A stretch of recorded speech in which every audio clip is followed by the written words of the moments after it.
যদি এরকম একটা রেসিপি হয় আমার মনে হয় না আর কিছু লাগে, বিশেষ করে পোলাও খিচুড়ির সাথে খেলে কিন্তু খুবই ভালো লাগে। অসাধারণ একটা রেসিপি আপনাদের সাথে শেয়ার করব। ঘরে যদি কিছু না থাকে, যদি ডিম থাকে, তাহলে কিন্তু এই রেসিপিটি ঝটপট তৈরি করে ফেলতে পারেন।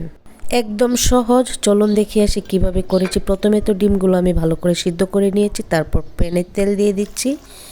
তেল গরম হয়ে গেলে এখানে হলুদের গুঁড়া আর অল্প একটু লবণ দিয়ে একটু গরম করে নিচ্ছি, যেন নিচে ডিমটা না লেগে যায়।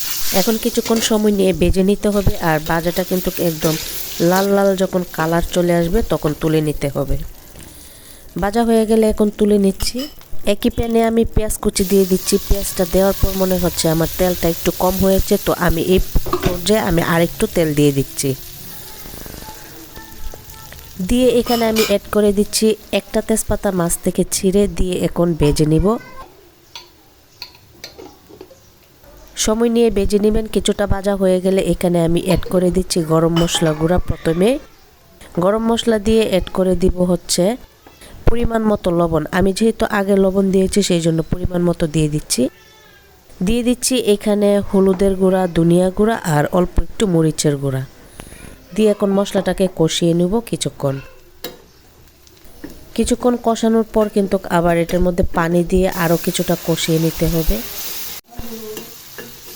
খুব সুন্দরভাবে যখন কষানো হয়ে যাবে এই পর্যায়ে কিন্তু ভেজে রাখা ডিমগুলো এখানে অ্যাড করবেন। রান্নাটা কিন্তু খুবই সিম্পল, দেখতেই পাচ্ছেন, একদম সহজ, যে কেউ রান্না করতে পারবে।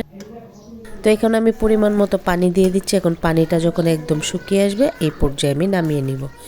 এই তো ঝটপট তৈরি হয়ে গেল, দেখতেই পাচ্ছেন, অসাধারণ একটা রেসিপি। আপনারা এটা কিন্তু বোনা খিচুড়ির সাথে খেতে খুবই ভালো লাগে। আমার বাসায় যখন কিছু না থাকে তখন আমি এভাবেই ডিমটা ট্রাই করি, আমার বাসার সবাই পছন্দ করে। ভিডিওটি যদি আপনাদের ভালো লাগে ফ্রেন্ডস ফ্যামিলির সাথে শেয়ার করবেন।